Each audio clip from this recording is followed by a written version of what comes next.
Welcome, Okay. rock fans, to another edition of Rock Show Critique here. We got a couple special guests here today, and I'm going to introduce the first one, and that is none other than Katy Nathan. Welcome. Hello, I am Katy. I run the Joe Perry fan page, Oasis in the Night, as many of you know me. Some of you also just know me from Facebook, and that's okay too. Today, I will be talking to Hagen, and I don't really feel like I need to introduce him because he's that cool. I'm going to let him introduce himself because I feel like he can articulate himself a lot better than I can. So go take it away, Hagen. Hello, everyone. My name's Hagen. My name's Hagen Grohe. I'm from Germany. I used to be the lead vocalist for the Joe Perry project in 2009 and 2010. That's why you guys probably know me. And I'm happy to be here with Katy and Joey. And second time with Katy.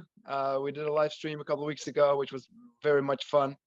And looking forward to this one too. So, hello, everyone. Yeah, so for those of you who do not know me, I know a freakish amount about Joe Perry. So I put together some questions that may cater to someone who knows a lot about Joe Perry, but is just looking to know more about this era of the project. As there are some books out there about some of the earlier eras of the Joe Perry project, like Once a Rocker, Always a Rocker, A Diary by Cowboy Mock Bell. I'm sure some of you have heard of it. I know Joey has, um, because he has interviewed Cowboy as well as read the book. But it's sort of a mystery, I guess, to some, about what happened in the later years of the project, especially with, people. Obviously, with the gap, there was like a 20 or so year gap between the original Joe Perry project. It's actually 30 years. The original Joe Perry project, and then the Joe Perry project that was reincarnated from 2009 to 2010 with David Hull being resurrected on bass, which I think is pretty cool. But I guess my question to you is, because of that gap, did you know about the Joe Perry project prior to being inducted to the Joe Perry project? And if so, did you have like a favorite album? Did you have a song that really resonated with you? Or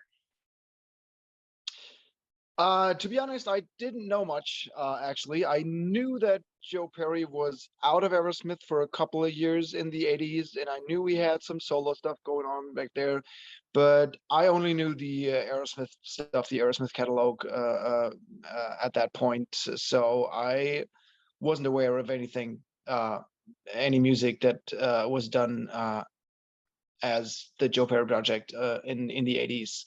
So most of those songs that we end up doing as well when we went out on tour, I heard for the first time when Joe introduced me to the stuff, to the early stuff. So yeah. yeah, and what did you think when you first heard some of those Joe Perry project recordings, especially a singer like Ralph Morman, who definitely has a very unique voice, a very unique tone, and a fairly wide range? Yeah, yeah. I mean, I could tell that every record, every song sounded different, mostly because of the different lead singers that they had, but and sometimes vastly different from like Aerosmith, but there was still this something that Joe brought to the table that always, like shone through the whole Mm-hmm. stuff. When I listened to it, I could, easily, point him out. Okay, that's Joe Perry without Aerosmith and stuff. So it was kind of interesting to get into Mm-hmm. that at that point. Yeah. Yeah, because I remember it was many years ago. I first listened to the Joe Perry project, and I listened to Let the Music Do I listened to the catalog in chronological order. So yours was the last one I listened to, and I immediately made the connection that you just sounded so much. I mean, not like in terms of vocals, like the way that you sound is very different, but I found that your technique was very similar to that of Ralph Morman's. And I had a conversation with David Hull, who is the bassist for the Joe Perry project for the for the first Joe Perry project album, the second Joe Perry project album, and then Have Guitar Will Travel. And I was telling him about the fact that there was a lot of energy on the first Joe Perry Project album that I think is due to, and we were talking about this on the last podcast, Joey, about how a lot of the energy was lost mainly due to the fact that Joe Perry wasn't the one writing the song lyrics. It was David Hull and Charlie Farron and some other outside songwriters. But you really preserved the energy of the first album, just because you have such a distinct voice that really closely resembled the energy of Ralph Morman's. I Wish You Were Still With Us, and he had such a tremendous voice, as do you. And I think that, again, when you sang like Rock and Train, the original Let the Music Do the Talking, you really embodied that energy to like a point. Thank you. Thanks so much. Yeah. That was actually, those were my favorites, favorite ones to do from the old from those old songs, were those from the first from that record. And like Let the Music Do the Talking, and especially Rock and Train that you mentioned, was one of my favorites to do live because of that energy that the song has. And yeah, that was always a fun one to do. Did you ever go back into the Joe Perry Project's catalog post being in the Joe Perry Project and just listen to all the albums start to finish, or did you just never take the time to do that? I did that once, I guess, but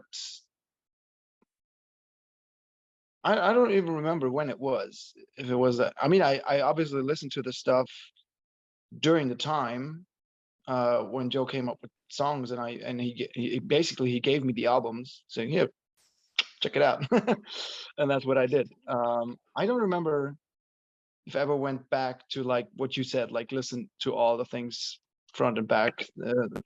Some of the stuff, came up once or twice in a playlist or something, but that's something I rarely do these days. Like just actually listening to music, to like old music, because I'm always surrounded by music and new stuff that I'm working on, and so basically the only times I like really listen to music is like while driving in the car, and even that is most of the time is like when I'm in a studio and I'm doing mixing and stuff, and I listen to the stuff that I just did for a comparison, how it sounds on the car and stuff. So I'm always working with music instead of just consuming it. And yeah, so I don't remember when actually was the last time that I listened to some of that old stuff. Mm-hmm. I couldn't tell you. I feel like if you listen to Ralph Morman in particular and Let the Music Do the Talking start to finish, I feel like you'd really resonate with songs like Life at a Glance, or even something without vocals like Break Song, or just like the entire energy on the album is just really hard to describe. It's just something that you have to listen to, and like really, like the only way that you understand the energy is just by listening to it. But I think a lot of it has to do with the angst that Joe Perry was feeling, and the, hey, look, I can go out and produce an entire solo album in 3 months and release it, unlike Aerosmith, where it literally takes like 50 years just to write lyrics. So I think he was just trying to prove a point, and that really shines through in the lyrics and just the energy and stuff like that. And even on Have Guitar Will Travel, I made the connection, although it's interesting because Billy Perry wrote a song off of Have Guitar Will Travel called Do You Wonder? And I sort of made the connection that it was about, there's an infamous point in Joe Perry's book where he talks about how he and Steven Tyler were in a dressing room, and Steven Tyler was persuading him to take painkillers. And obviously Joe Perry is a former addict, and he took the painkillers. Billy found out, and they didn't sleep together for a week. So I thought that the song was sort of about that instance, but it was actually written during the Just Push Play era. So I was a little confused when I found out that information, but for whatever reason, I just made the connection that they were related, because I know that, a lot of songwriters write lyrics about, personal experiences, which I think is the best way to resonate with an audience, because you really pour your heart and soul into a song if it is something that's deeply personal to you. And I'm sure you can attest to that as a songwriter and producer. Sure. Yeah, definitely. Yeah. Yeah. So my next question isn't really about the project, but more so about the way in which you sing, because like I've said, you have a very unique voice, like one of those voices that if you hear it on the radio, you're like, oh, that's Hagen. Yep, I know who that is. All right. So who primarily inspired your vocal technique? I just find it fascinating that you started singing when you were only a year younger than I am currently, and you've only been singing a little less than 10 years longer than I have, and I'm like half your age. So to Yeah. me, it just blows my mind, and I boast about that all the time. I'm like, this guy has been singing like 10 years longer than I have, and he's incredible. You need to listen to him. Well, first of all, thank you so much. That's very sweet. And um, well, I don't know. As I probably told you before, I haven't had like any like vocal lessons in the first, I think, 10 years of doing this, of singing in bands and stuff. Before I had my first like lesson and did some stuff. Um, so if you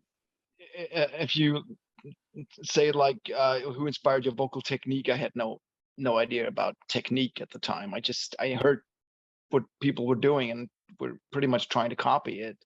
I guess that's what all the everyone does. I guess you have your idols. You hear something you like, and you know you try to be like that, or try to sound like that, and that's what I did for like all the time. I still do it. I mean, my voice is still developing because I'm kind of trying to sound like stuff I heard, and the way I heard people sing. And to get back to your question, I guess one of the main people who influenced me was, of course, Steven Tyler. Um, and the very unique way he sings, and he produces some of sounds with his voice is like amazing. And but the funny thing is, I got into that kind of music, into rock music, way before I actually started making music myself, or started singing. So I had those those singers that I loved, like Steven Tyler, or let it be, I don't know, John Bon Jovi, or Bryan Adams, or I don't know, Paul Stanley of Kiss was a huge. I was a huge fan of his voice, the stuff he did, and I don't know, later guys like Paul Rogers or whatever, and I think uh, I always try to pick a little something here and there. I love this and I love that, and try to as you do, try to make it your own, and just try to do what comes natural. And I guess always your influences always kind of shine through, hopefully, in a good way. And that's pretty much it. Yeah. 100%. And I just ask because I know that, again, you didn't start singing until you were 17 years old. And as someone who started, this sounds really cliche, but I started singing before I could speak a word of English. I was sort of naturally given that talent. And I started doing vocal lessons about 3 years ago. My vocal coach was just like, okay, that sounds good. Next song. So that's why I sort of ask.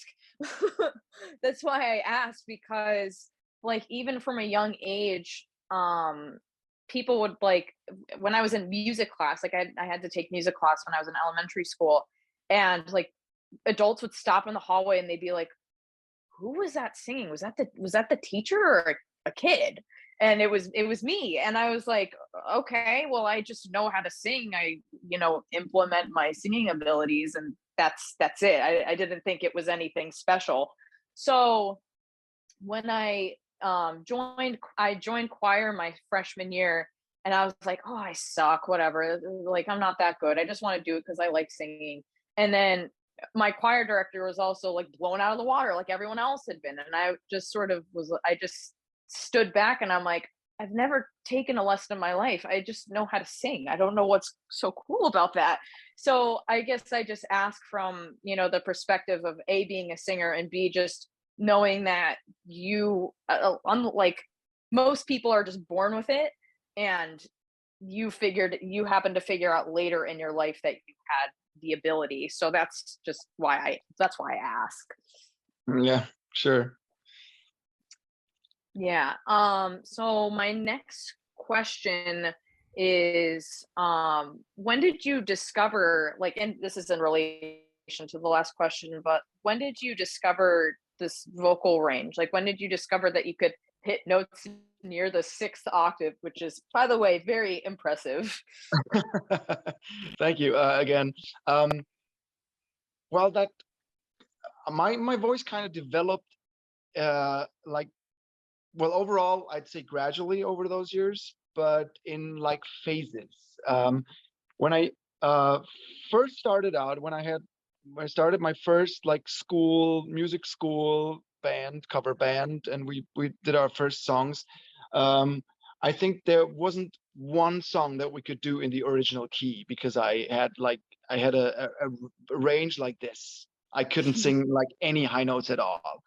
We always had to, transpose it down for me to be able to sing those a lot of those rock songs that I end up doing later on as well, but I couldn't do them in the original key at that time. And so that's basically what we did. We transposed everything, and a little later on, I've been doing this maybe for like 2 or 3 years. I joined another band. That would be my first band with original music, having done cover stuff before, as a bass player, because as I started out as a bass player and as a singer, like kind of, parallel thing. And so I joined this band as a bass player, and that was the first time because they had a lead singer and I was only playing bass, the first time I got into like backing vocals and tried to, sing harmonies mostly over, what the lead singer was singing. There was one other guy in the band, the keyboardist, who did harmonies, but he had kind of a lower range and he was always like, going below the lead vocal's voice. And I was always trying to figure out how to sing harmonies and then try to, get on top there. So for like a year or something, I pushed myself to hit higher notes than our lead singer did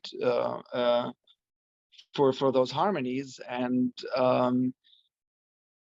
well, I guess it wasn't really that pretty at first, but really soon my range like opened up, and maybe like 2 years later, I happened to play in different bands at that time, mostly cover stuff as well. But then suddenly I was the guy who could hit the high notes. Again, probably wasn't pretty. Wasn't as sounding as good, but I could hit those notes. And from then on, I was always like in cover bands, I was the bass player who sang the girls' parts, basically, sometimes.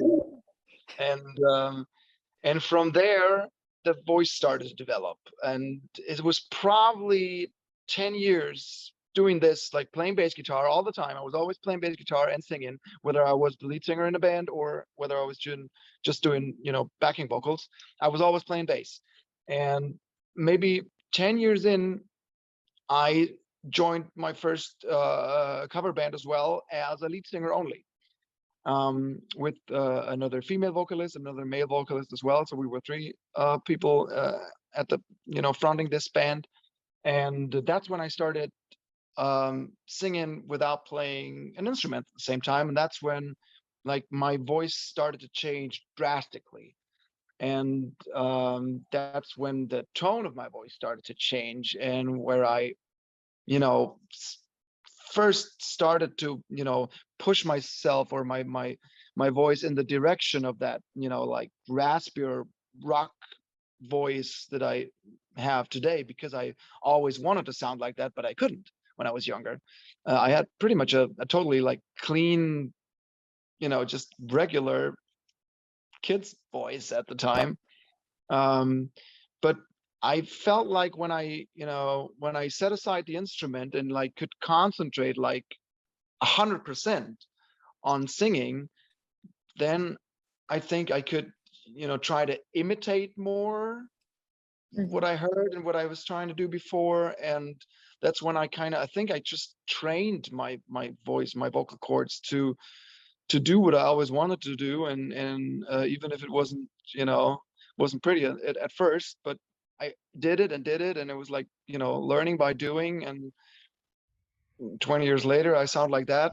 5 years before, I sounded different. 15 years ago, I sounded different. And it's still changing. I can feel it. I mean, even with, the pandemic, for example, having months without concerts, without singing. And then you realize, oh, wow, I just did something I've never done before with my voice. That there's like this one note, or whatever, you always find something new that you say, oh, I haven't done this before, or I didn't sound like that before. And it's constantly changing. I mean, it's an up and down, but it's always changing. Yeah. I got a question. 1,000%.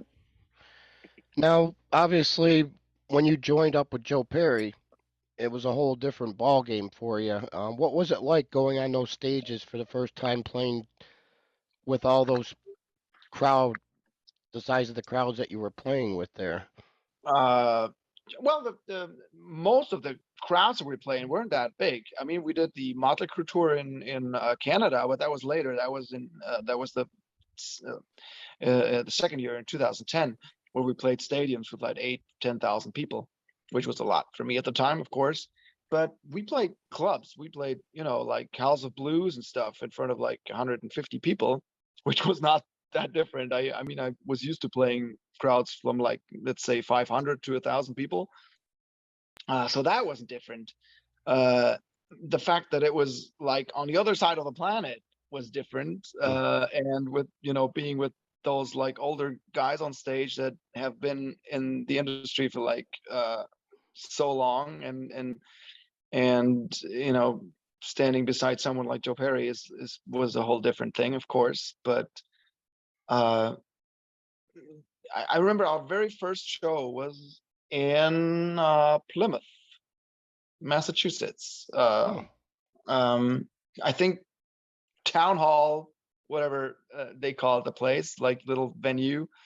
I don't know. It was kind of a secret gig kind of thing, just like a test gig. The first thing we did, it was like the town next door, pretty much, and we just hit the stage there, and it was, I don't know, maybe like 300, 400 people in there.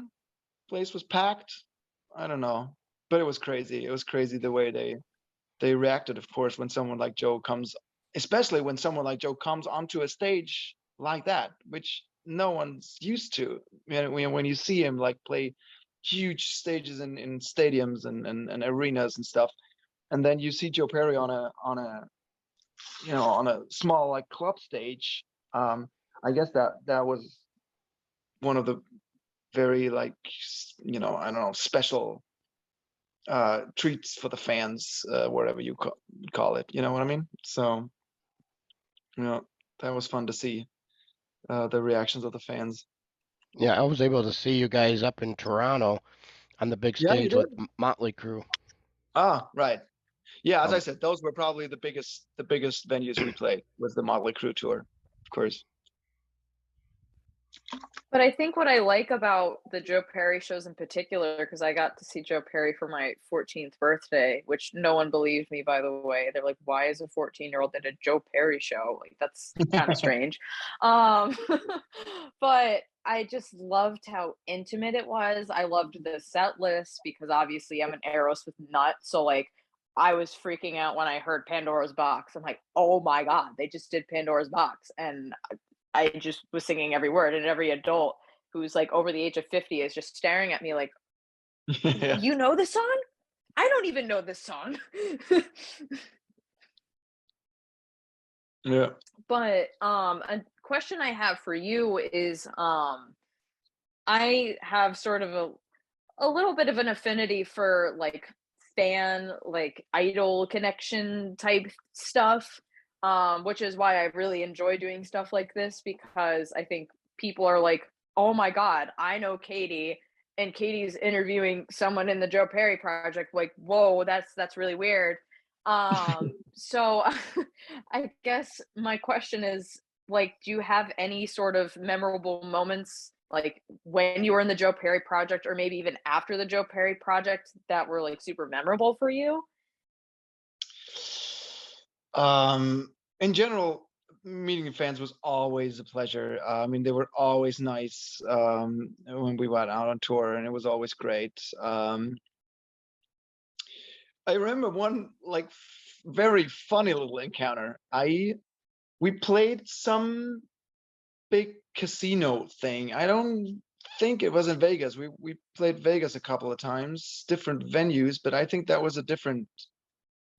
I don't know where it was. I think it was some other big casino thing that we played, and the venue was in the hotel. I had a room in the hotel, like maybe up on the like I don't know 15th floor or whatever. And the day of the show, I went down from my room in the elevator to go down. It was middle of the day for sound check. I went down and I went in the elevator, and I don't remember if they came in after me or I came. I don't know. So there was this young family coming in the elevator. I think I was in there alone. Couple floors down, elevator doors open, and this young couple, and I think they had one or two kids with them. I don't remember that well. And they were kind of, standing like kind of behind me, and I was just standing there waiting for, the elevator to go down, and the elevator doors close, the thing goes bing and starts moving. And I think it was the woman who just, like kind of quietly, like behind my back started with good morning, Mr. Tyler. Going down. God. You remember what I'm talking about, right? Yeah, yeah. The For those Love of and you who Elevator don't music know, this video. is the intro to Love in an Elevator by Aerosmith. And she said that, and just like instantly, instinctively, I answered, with my back to them, I answered with this laugh. And everyone laughed.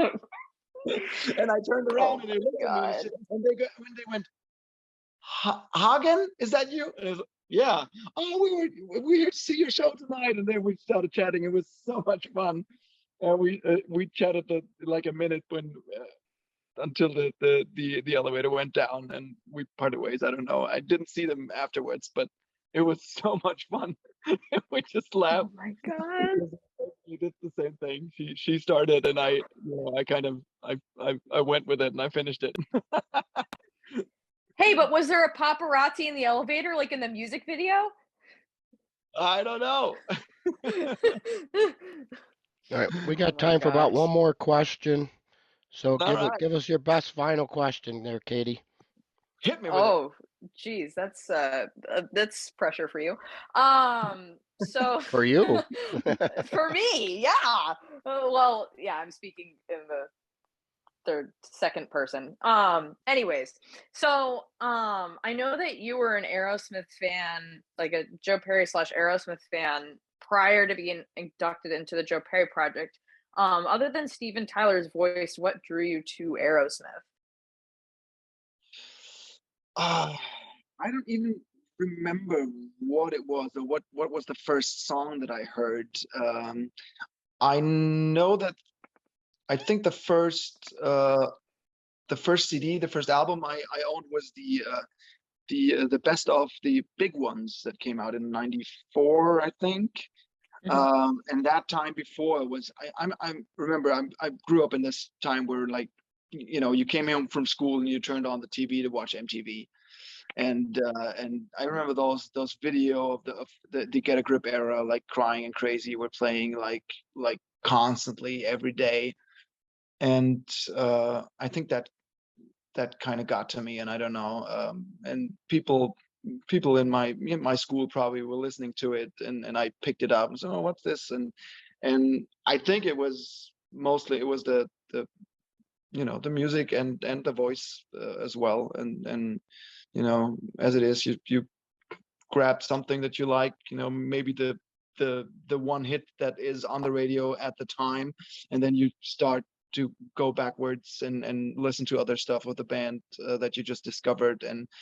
And so I started with the 90s stuff, went back to like pump and that kind of era, and then went all the way back to the 70s stuff, and yeah.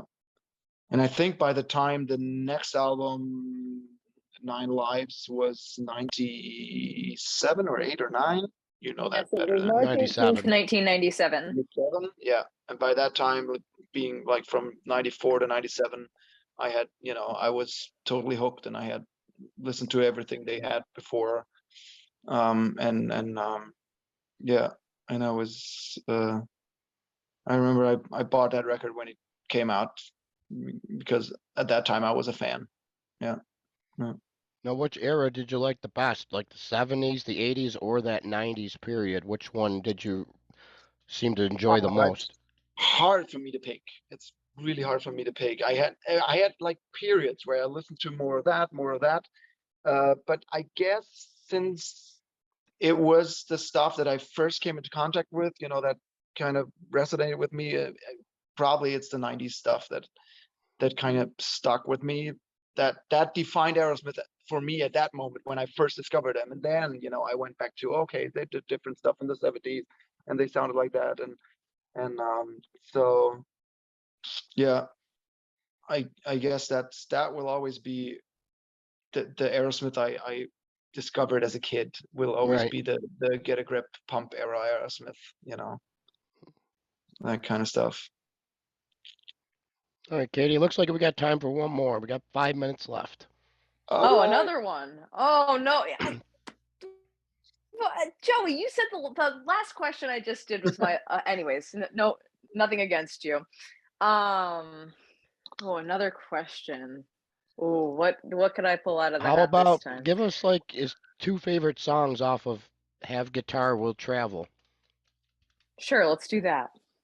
Ooh, that's difficult, because I mean, I have to pick from like two different perspectives. The ones Okay. that I sang myself and that I love because I love singing them, or just as a consumer, just whatever song I would love listening the most. And Well, give but us I both.